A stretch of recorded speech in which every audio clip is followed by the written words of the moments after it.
as we begin to talk about the remaining roles that the children take on, I want you to think about you as a child, maybe at 10 years old, 12 years old, 8 years old, and not think from an adult perspective. I want you to go back to your childhood and think through which of these 4 roles you could possibly be.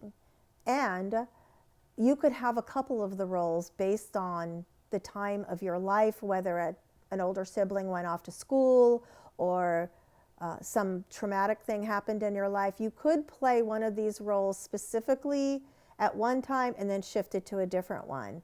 Then you also complicate it if you're the only child. And if you're the only child, there's different times of your life that you might take on one of these roles as well. I do believe that one of these roles will be the ones that you go to the most, but you might find familiarity with a number of them as well. We're going to start with the family hero. And the family hero feels the safest doing things well, excelling at what they do. And how this occurs is on the inside, these people feel very inadequate, although on the outside they look very competent and good at what they do and confident. So they're constantly trying to do things to affect change. Well, if I do this better, or if I excel at this, then maybe dad or mom won't do these things, or maybe things will change. So they keep doing it and trying to get a different reaction, kind of like the definition of insanity. I'm going to do the same thing over and over again, hoping for different results, and it never happens. And that's where the inadequacy comes in. I'm going to keep doing better. I'm going to keep doing great grades. I'm going to keep doing great at athletics, and it doesn't work. And then therefore, they're filled with guilt. So the 2 core feelings that go on for the family hero is sense of inadequacy and the sense of guilt.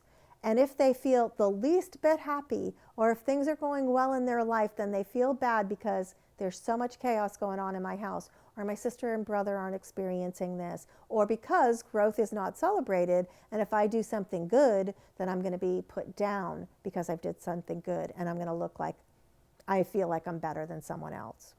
Usually this is the oldest child, and they see everything that's going on because they mature very fast. Their peers are usually other adults.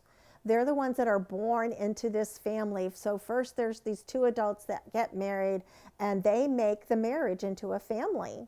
So they see everything that's going on, and they feel the safest taking care of people. They're the ones that end up going and get the diaper for the mom as the new kid's there. They might be going and getting the beer. They might be doing everything they usually are doing everything they're told to do because they're usually very compliant. They make sure that everybody's happy in an unhappy situation. And because, like I said earlier, they mature faster because their peer groups are usually other adults, and they're not usually exposed to other children.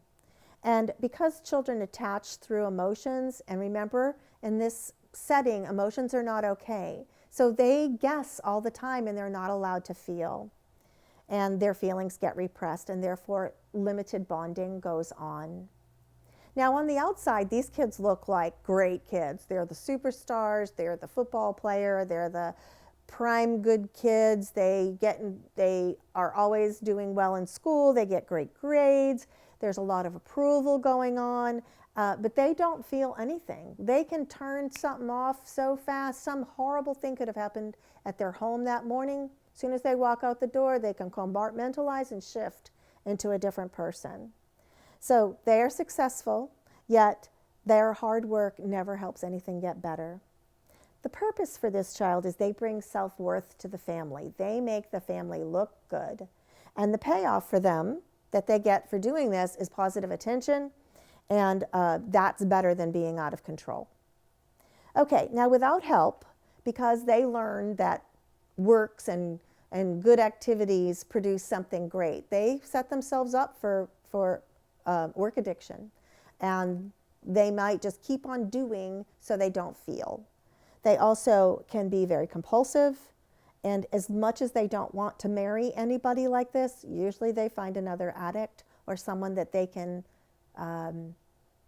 care for and make sure. And they see potential in this person, and they're going to help them reach this potential. And then what happens is they get attracted to somebody that can help relieve their pain as well. And these adults, these family heroes, end up going into some helping profession. So they're going to be a teacher, they're going to be a cop, they're going to be a therapist, they're going to be somebody that's going to make other people feel good, or try to, because they know what it feels like to feel pain, and they don't want anyone else to feel the pain that they are. With help, though, they can take responsibility, again, just like the enabler, the prime enabler, and the dependent person, and they can take responsibility for themselves and let everyone else deal with their own issues. They can admit failure, and they become good executives. So if they can let go and see the bigger picture, because they are good at seeing the bigger picture, they're able to put a project together and go, this is your talent, this is your strength, you take this. They can delegate, they can execute everything very well. And the possible price that they ultimately pay is illness. They could have ulcers at 21 years old. They could be dealing with migraine headaches. They could be struggling with, tense feelings and anxiety. Okay, that's normally the oldest child. Let's talk about the lost child, which is normally the second or third child. And they feel the safest being alone and withdrawing. They would rather just become part of the wallpaper, and they don't want you to even know that they're even there. They prefer to ignore everything that's going on. They feel safest just being by themselves. They don't like conflict at all, so they're going to isolate. So of course the core feeling that they have is loneliness. This is usually the second or the middle child, and the saddest part for this child is they believe they are unimportant. They feel safest keeping their distance. They tend to have problems in school, and they do their best to avoid conflict at all costs. On the outside, they're very shy. They treasure things. They treasure pets. They might have a favorite blanket. They may have collections. They put their value and faith into things that are important to them in their room. Their rooms become very important to them. They are loners. They want to be invisible. They're followers, and they a lot of times don't have very many friends because, first of all, they don't prefer to have any. Second of all, that low self-esteem is going on because they believe that they're unimportant. And so they have trouble making decisions. And so they just rather retreat to their room and isolate, not bring attention to themselves. They also they look sickly. They are normally very fearful to father figures. They don't feel good a lot. And the one that always seems to get people is these are usually our bedwetters. These are the people that don't want to bring attention in the middle of the night. They don't want people to know they're getting up because they don't want to get in trouble or cause problems. So they'll usually wet their beds. And we don't understand. We don't ever assess and know that that's an issue of possibly something that's going on in the family. So the purpose of this child is they bring relief to the family. They don't cause any trouble.